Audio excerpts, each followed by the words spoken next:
course, maghihirap yung mga tao during that time. However, there is a comfort given by God in this book itself. Diba sa Isaiah chapter 40, sabi ng Panginoon, comfort ye, people, saith your God.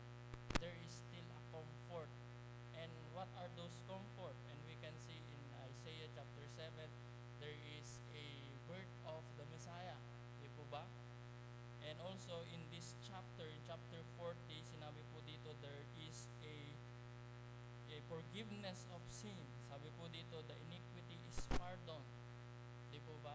Maganda pong pakinggan na merong punishment, pero meron din pong binigay ng Panginoon na comfort, which is, sabi niya, meron pong kapatawaran ng kasalanan. Ililigtas ko pa rin kayo.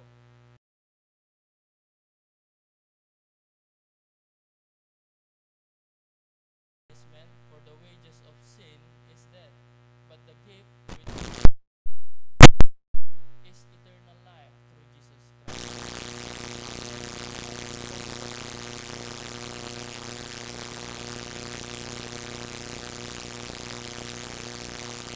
Still a forgiveness of sin.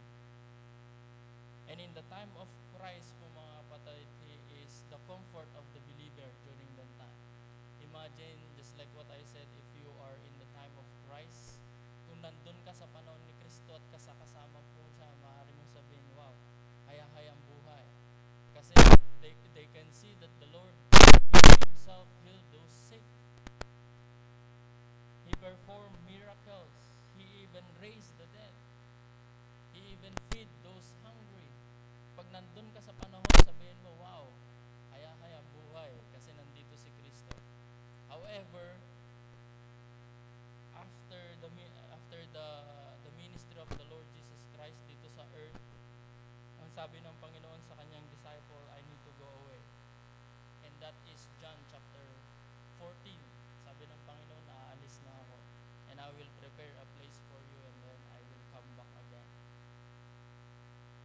At makakita nyo siguro yung confusion ng mga disciple during these times. There are many questions siguro, there are many concerns na nangyayari sa kanila when the Lord Jesus Christ said, I need to go away.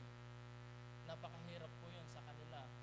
Yung comfort na meron, yung life po nila na meron dati dahil kasama nila ang Panginoon, sabi ng Panginoon, aalis na ako. At iniisip nila yung comfort na meron po sila, which is the Lord Jesus Christ, will be gone.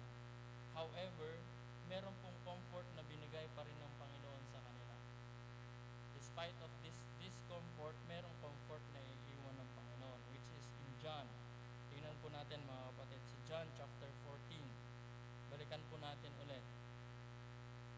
John chapter 14 verse 16. Sabi po dito, and I, referring kay Jesus Christ, will pray the Father, and He shall give you another comforter, that ye may abide with you forever.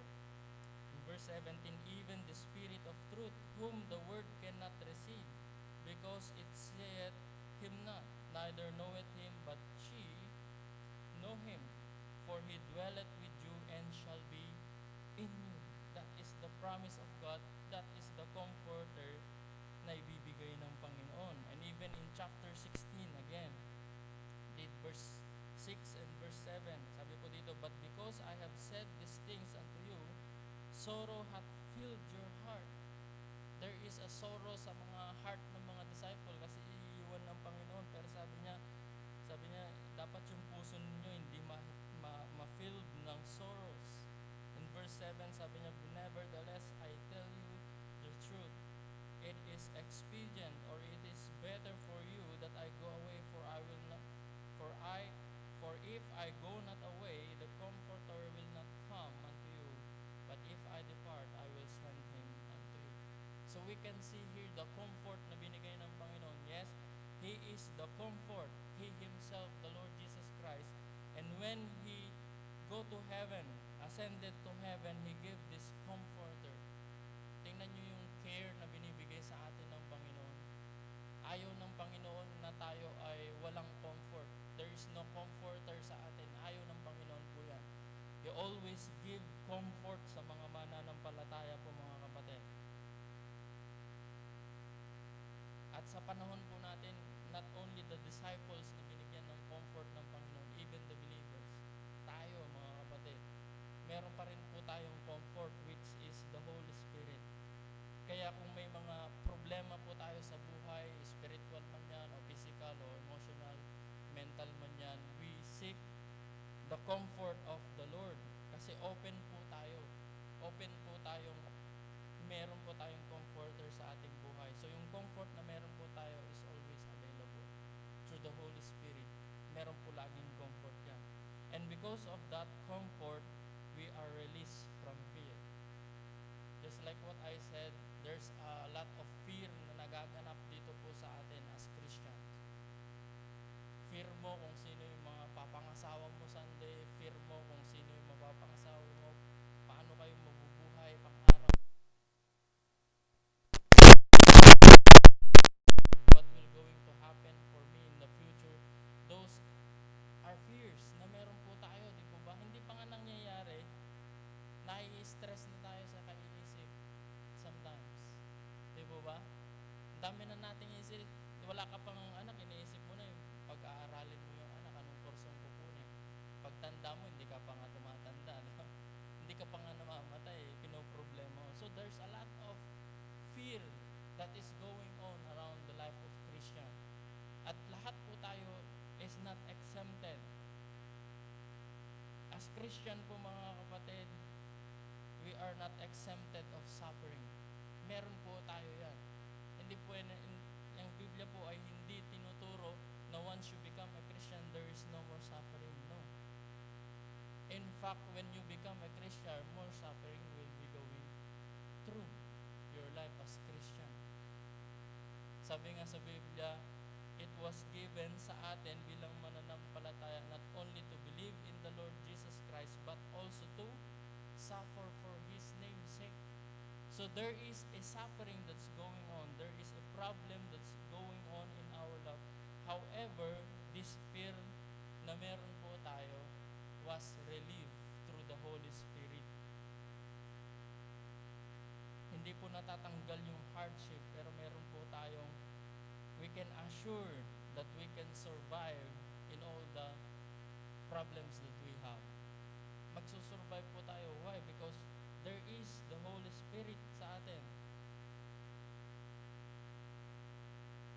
Tingnan po ninyo yung yung Philippians chapter 4 verse 7.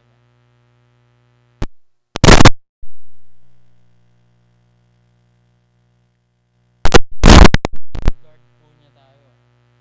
Once you become a Christian, you are His son, you are His daughter, at i-guard po tayo ng Panginoon. Even our heart, even our thoughts. Tingnan niyo po, Philippians. Philippians chapter 4, verse 7. Verse 6, basahin po natin. At least makita po natin yung context about prayer. Be careful for nothing, but in everything by prayer and supplication with thanksgiving. Let your requests be made known unto God, and the peace of God, which passeth all understanding, shall keep. There is a guard na binibigay ng Panginoon. We guard our heart. God guards our heart and minds through Christ Jesus. So makikita po natin yung heart po natin, or yung feelings po natin, or yung thought na meron po tayo, ginagard pa rin po tayo ng Panginoon. And if there is no fear, there is a strength, di po ba? Kasi kung meron kang fear, there is a weakness. Merong manghihina ka if there is fear.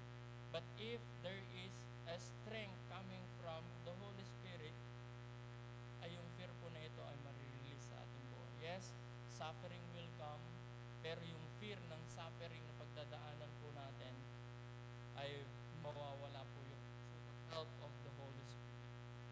Now, not only release from fear because of the comfort of God, but also to rescue from sorrows. Nandyan yung fear, if yung problema dumarating, nandyan ang fear, nandun din po yung sorrow minsan. Maraming time as Christian, there's a lot of sorrows. Sa Tagalog, kalungkutan, di po ba? Maraming dumadaan tayo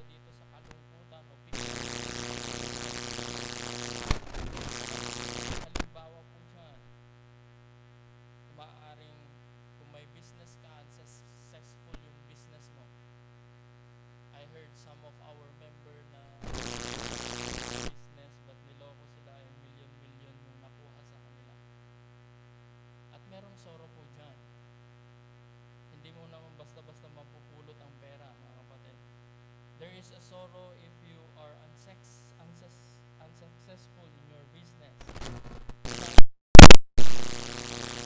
May sorrow po dyan. Kung may sakit ka, there are sorrows. Kung nagsasuffer ka sa sakit, sorrows, kalungkutan.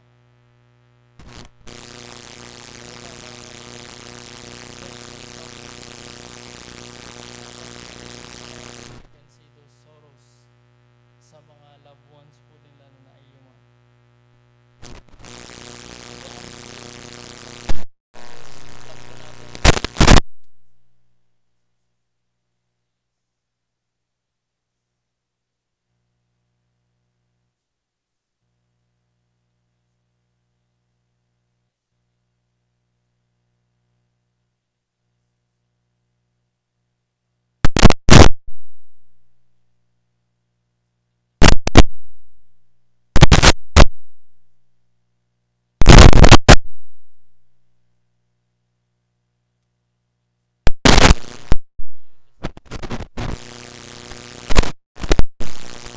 Yung sorrow and problem will just going to have in that span. Pero in heaven, we will going to joy with God. And alam po natin, even these problems and sorrows na meron po dito sa mundo, in which hindi po tayo exempted sa lahat po na yan. Sa unsaved, this sorrow is hopeless, pero sa atin as believer, this sorrow, we can sorrow but with hope. Di po ba? Meron pa rin po tayong hope kahit meron po tayong sorrow na pinagdadaanan sa buhay. Tingnan po ninyo yung death po dito. Even the death of loved ones, there's still a hope of the resurrection. 1 Thessalonians chapter 4.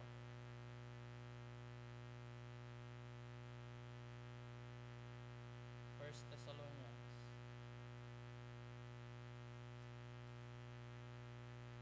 Ano yung encourage po ni Apostle Paul sa mga taga Thessalonica? Sabi po dito sa verse 13. Kasi yung time po nila, marami pong namatay na mga mahal nila sa buhay. Marami pong namatay na kung saan iniisip nila, are they going to meet them again someday? Sabi po ni Apostle Paul sa kanila, but I would not have you to be ignorant, brethren, concerning them which are asleep.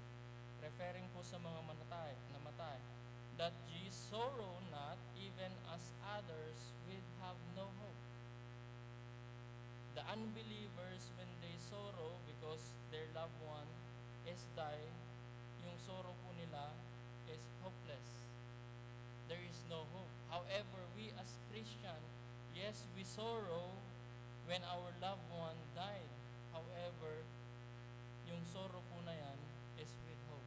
Meron pong pag-asa that God will going to raise our loved ones who believe in the Lord Jesus Christ. That's why in verse 14, this is our hope. Sabi po dito, for if we believe that Jesus died and rose again, Ebanghelyo, kung ikaw ay nananampalataya na si Jesucristo ay namatay, bakit po namatay ang Panginoon? Because of our sin. Because the Bible says, for the wages of sin is death. Pero dito, sabi po, ang Panginoon ang namatay para po sa atin. If we believe that Jesus Christ died for our sin and rose again, sabi po dito, even so them also which sleep, those people that are died in Christ, in Jesus will God bring with Him. This is one of our hope as Christian.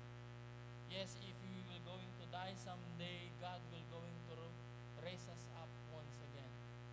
He will going to give us life once again, and we will going to have eternal life.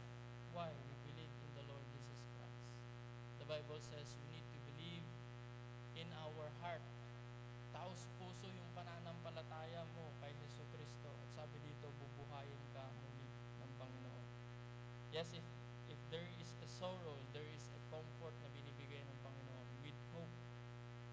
I-rescue po tayo sa sorrow na mayroon po tayo. As human po mga kapatid, if referring po sa comfort, we are sometimes failed. Yung comfort po tayo natin as human beings lamang without God, He Himself, alam po natin that this comfort na binibigay po natin sa iba will fall short. It will not last, yung comfort po natin. Yes, if comfort mo yung tao, it will not last. And sometimes we as human, yung comfort na binibigay po natin na iba, sa iba is we fail. Remember the life of Job? Yung comfort na binigay ng tatlo niyang kaibigan, comfort ba talaga kay Job yun? If you read the book of Job, hindi po sila naging comfort. Tingnan po ninyo sa book of Job. Puntahan po natin saglit. Pag human lang without the intervening of God sa atin, sa pagko-comfort po natin, it will become useless. The Bible says, you become terrible comforter. Tingnan po ninyo yung tatlo niyang kaibigan sa Job chapter 2. Their name is, verse 11, makikita po yung name po ng tatlong niya. 3 friends. Si Eliphaz, si Bildad, at saka si Zophar.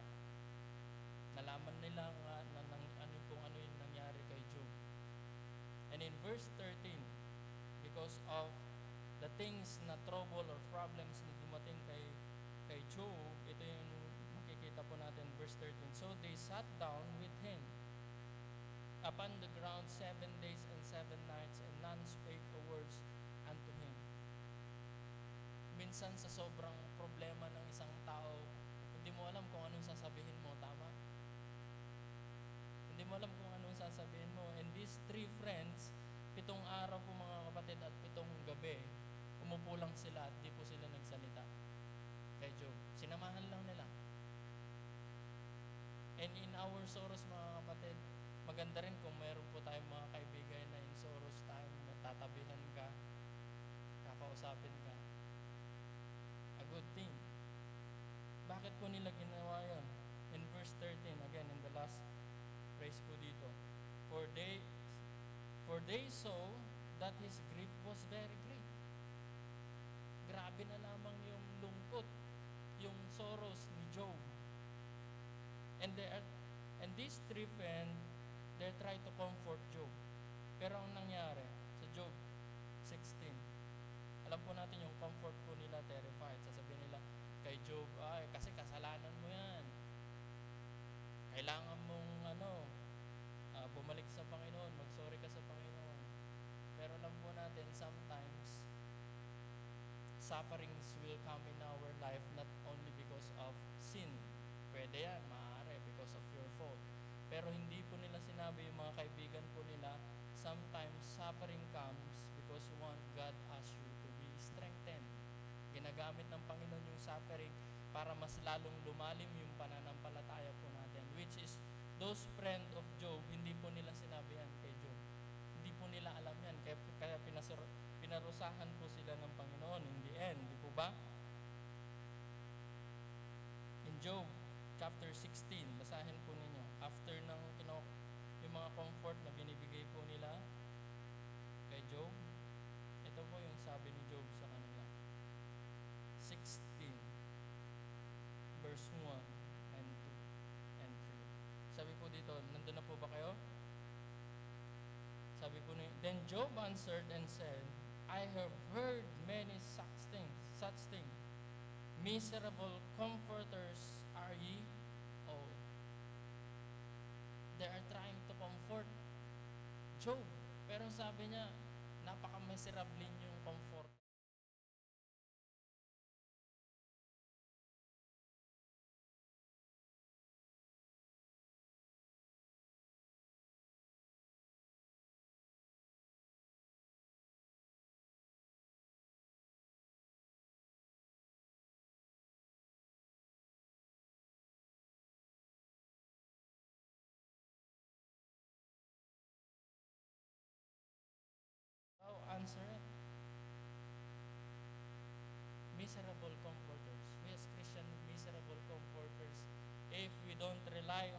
Spirit. Again, in Psalms, kahit sa Psalms po mga kapatid, Psalm 69,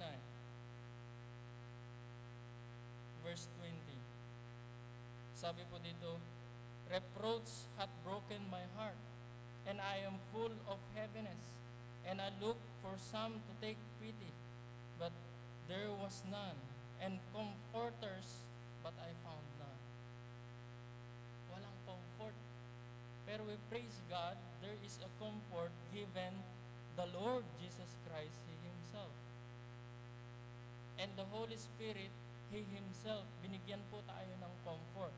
And we know that God is a God of comfort. Second Corinthians.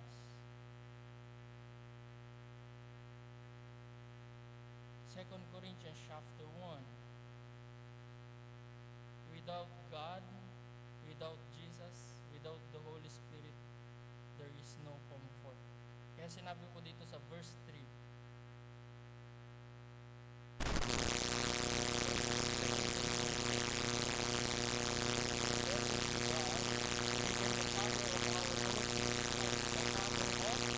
mercies and the Father of all comforts. In verse 4, who comforted us in all our kapighatian, sakit, problema, there is a comfort na binibigay ng Panginoon. Why? Because He is a God of comfort. That we may be able to comfort them which are in any trouble. Now, pinasan po niya, we know that God is a God of comfort. And He comfort us in all things. Sabi po dito, in all our tribulation, lahat ng problema po mga kapatid, gusto.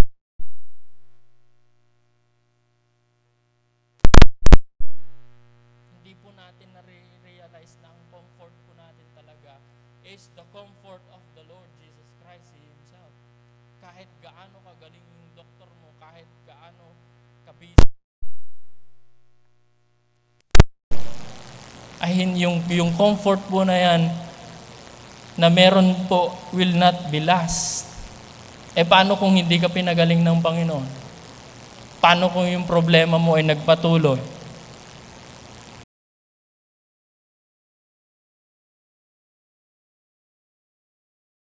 See here na sinasabi po dito that we have a God of all comfort, who comforteth us in all our tribulation, that we may be able to comfort them which are in many troubles. Now, God is a God of comforts. Kino-comfort po niya tayo in all the tribulation or problem or suffering na meron po tayo. And this is the purpose. Ano yung purpose po dito? That we may be able to comfort them which are in any trouble. We are now become the comforter through the Holy Spirit na nag-work po sa atin. In ourselves lamang po nga mga kapatid, we are miserable comforter. However, if you have the Holy Spirit, yung comfort na binigay ng Panginoon sa'yo nung meron kang problema, when the problems come at tinulungan ka ng Panginoon, this comfort na binigay ng Panginoon sa'yo will be your comfort na ibibigay din sa iba. Parang ano lang po, no, na napagdaan ng problema. If you are suffering from cancer and you survive, binigyan ka ng strength ng Panginoon, we know that the grace of God is sufficient even in our problems. Yun din po mag-i-encourage yan sa iba. Why? Because they know that you have been in their place. Gaya ng sabi ko nga, dati-dati ba, pag try mo mag-comfort sa iba na hindi mo naranasan yung naranasan nila, sasabihin nila sa'yo, hindi mo kasi naranasan yung naranasan ko. Hindi mo alam yung feelings ko kasi hindi mo naranasan. However, if we have this suffering as Christian, mga kapatid, there is, yung mind po natin, alam po natin that there is a purpose of God. At yung isa sa mga purpose nito is para ma-comfort din yung iba. We have the God of all comfort po mga kapatid. And that comfort na binigay po sa atin will be comfort as well to others. And that is the help of the Holy Spirit na meron po tayo. Again, we sorrow. as Christian. However, that sorrow that we have is with hope. Meron pa rin pag-asa, mga kapatid. Not only the Holy Spirit gives comfort, but also the Holy Spirit intercede. Intercede po, mga kapatid. Remember the time of the Lord Jesus Christ? Nag-intercede po siya kay Peter. Tingnan po ninyo sa Luke chapter 22.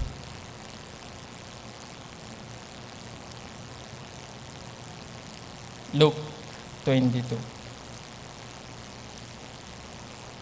We know that God is sovereign and knows that Peter will going to sin and be weak. Luke 22. Pero ito yung ginawa ng Panginoon as an intercessor. Luke 22 verse 31.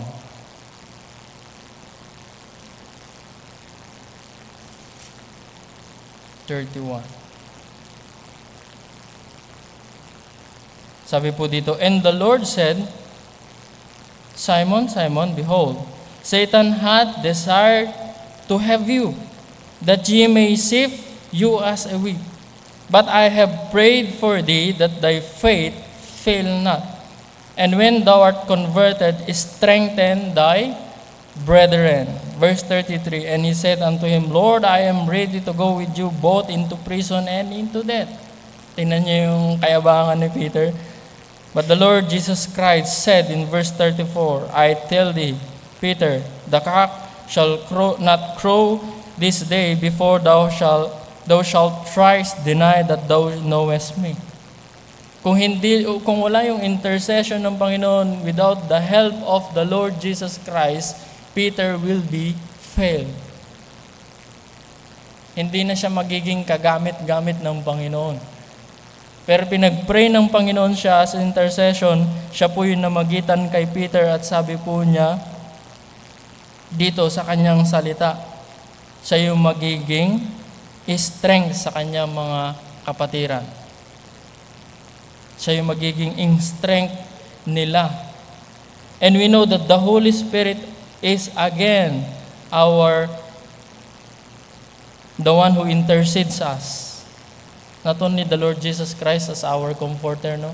The Holy Spirit as well. Pero and again, intercession, the Lord Jesus Christ and the Holy Spirit, He Himself. Because there are many times as Christian, mga kapatid, there are many times when we are having this problem na meron po tayo in many things, family, work, business, in church. Sometimes, we don't know what to pray. Lalo na pagka nag-groaning ka na, yung sobrang sakit, sa puso mo, sa physical mo, sa mental mo. Sometimes, we don't know what to pray. Because of the great problems na meron po tayo, that we are facing. Sometimes, it will affect, just like what I said, emotionally, mentally, spiritually, physically. Sometimes when that problems will strike us, sometimes we don't even know what to pray. We don't even know what we need.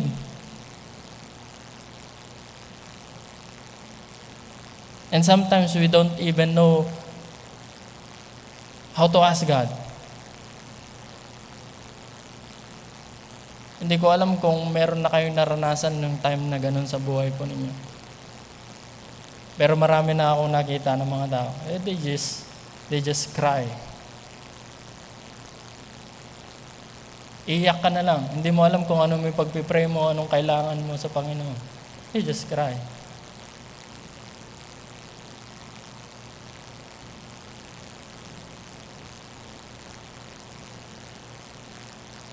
Just like, for example, in the book of James, one of the example of those people, they are suffering. They just cry to the Lord. In James chapter 5,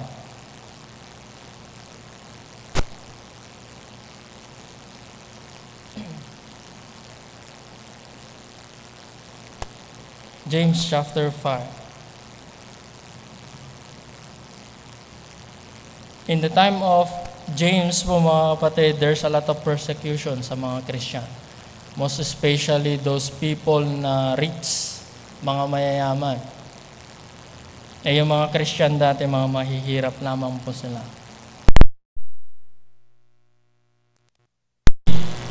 Sa mga pobre lang. In verse 4. Behold, nagtatrabaho po sila, behold, the hire or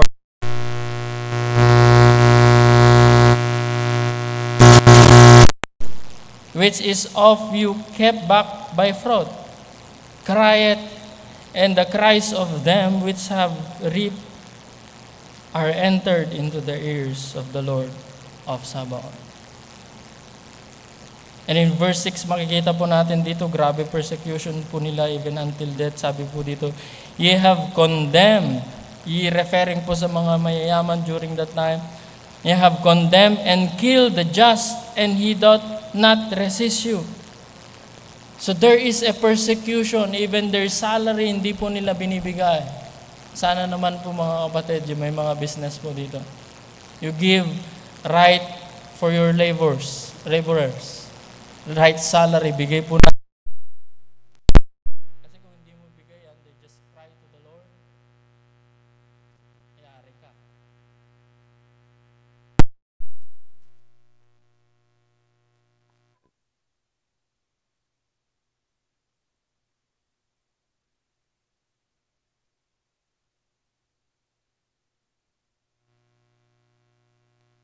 The Lord in silence and in tears.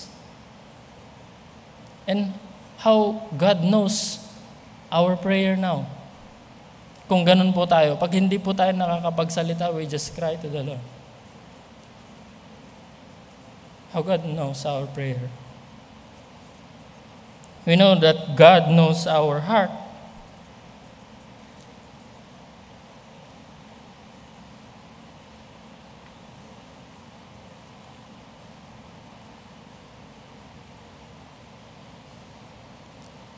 God knows our heart po mga kapatid. Even we don't utter words, He knows our heart.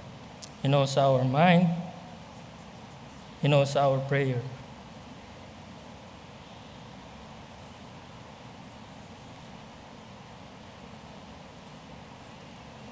Again, the Holy Spirit is our comforter. And He is the one who intercedes in our behalf. In Romans chapter 8, ito napakaganda din po nito, Romans chapter 8.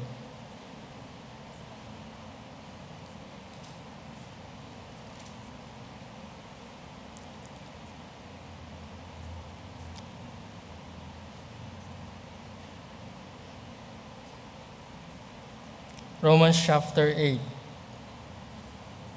verse 26. Sabi po dito, likewise, the Spirit also helpeth our infirmities.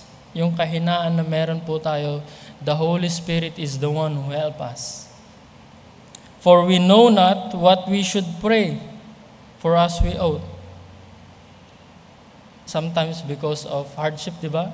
Hindi po natin alam yung tama na ipapanalangin po natin sa Panginoon. But the Spirit itself maketh intercession. Yung banal na Espiritu po ang namamagitan po sa atin. For us with groaning, which cannot be uttered. Just like what I said, because of too much na problem po natin and sorrow na meron po tayo. Sometimes we cannot open our mouth. Pero alam po natin, the Holy Spirit is the one who intercedes us. Verse 27, and He that searcheth the heart knoweth what is in the mind of the Spirit, because He maketh intercession for the saints according to the will of God. Yung prayer po natin, ang banal na Espiritu, pa rin ang tumutulong po natin so that we can pray what is the will of God sa ating buhay. Minsan, if you are emotionally, physically, and spiritually weak, automatic po yan. Hindi ka makakapag-pray ng maayos. Makakapag-pray ng will ng Panginoon sa kung ano man talaga ang will ng Panginoon sa iyong buhay. That's why the Holy Spirit is the one who help us. The Holy Spirit, this is the ministry of the Holy Spirit.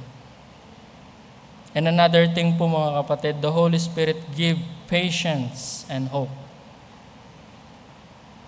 Not only comfort na binigay ng banal na Espiritu, not only interceding, but also He give us patience and hope. Tayo po yung tao dito sa mundo na kulang po tayo sa patience. Ano po ba patience ng Tagalog? Tiyaga ba? Ano po? Pasensya. Tayo yung taong kulang tayo lagi sa pasensya. Gusto po natin tayong mauna lagi sumakay ng jeep. Malilate na tayo papuntang church. Kailangan ako muna. Taxi, kailangan. Grab, ba't ang tagal ng Grab? Pero nag-book ka, mga ano na mga 9:05 na, malilate na ako sa Sunday school. Dapat ako muna. Instant na pagkain. You just go to SM, just order your food. Bakit? Gusto po natin ng instant. Magluto ng umagang, hirap, di po ba? Nag-prepare ng umaga, we want instant. We are impatient people po mga kapatid. Lalo na pagka may suffering po tayo na meron, ay napaka-impatient po natin. Sometimes because of our impatient po mga kapatid, sasabihin po natin, Lord, kailan ako gagaling? Tagal naman. Because of our impatience, maybe we will going to say, God, make my life easy naman.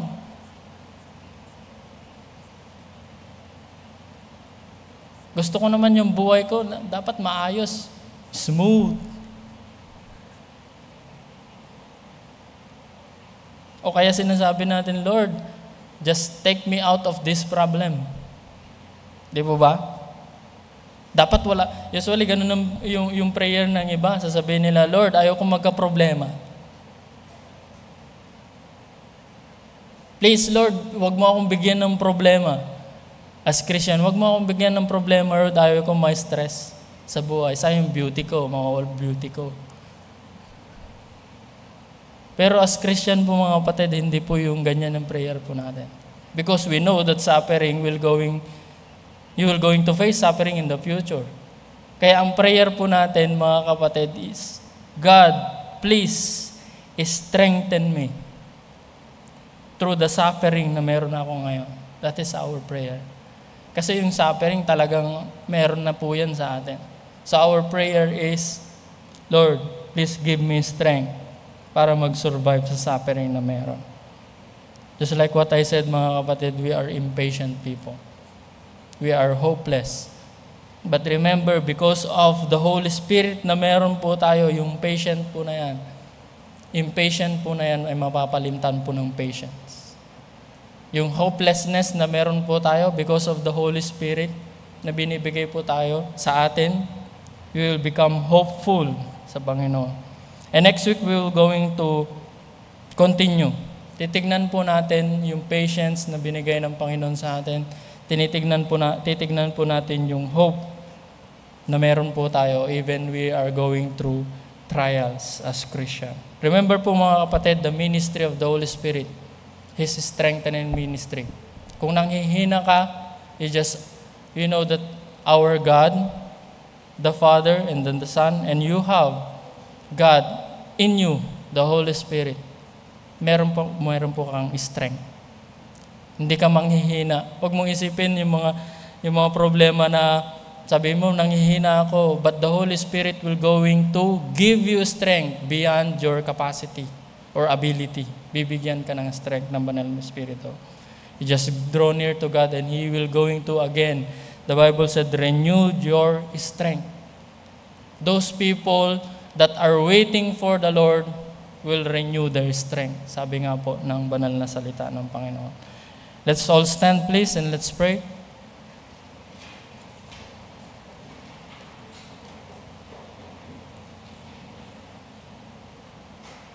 Muli, Ama, maraming salamat po, Panginoon, sa banal na Espiritu na binigay niyo po sa amin, nananahan po sa amin. as individual Christian.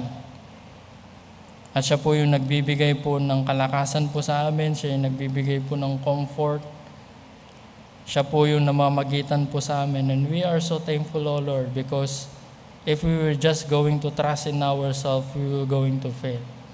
However, thank you, Lord, that you've given us the Holy Spirit who did all these things sa buhay po namin as Christian. He is the one who give us comfort. He is the one who intercede us. He is the one who give us patience and hope. Hoping, O Lord, that you will going to come someday and we will going to see you face to face. And we just pray, Lord, kung meron mang hindi paligtas sa aming kaligitnaan, dalangin po namin, Panginoon, na iparealize niyo po sa Kanya that He is a sinner and He needs Jesus Christ as His own personal Savior. Thank you, Lord, and bless our morning service. Guide our pastor, preach your word, challenge your people, Panginoon, so that we will be strengthened in our faith in you. Thank you, Lord. In Jesus' name we pray. Amen. Maraming salamat po sa inyo pong pag-attend sa Sunday School. Sunday School po natin ulit, not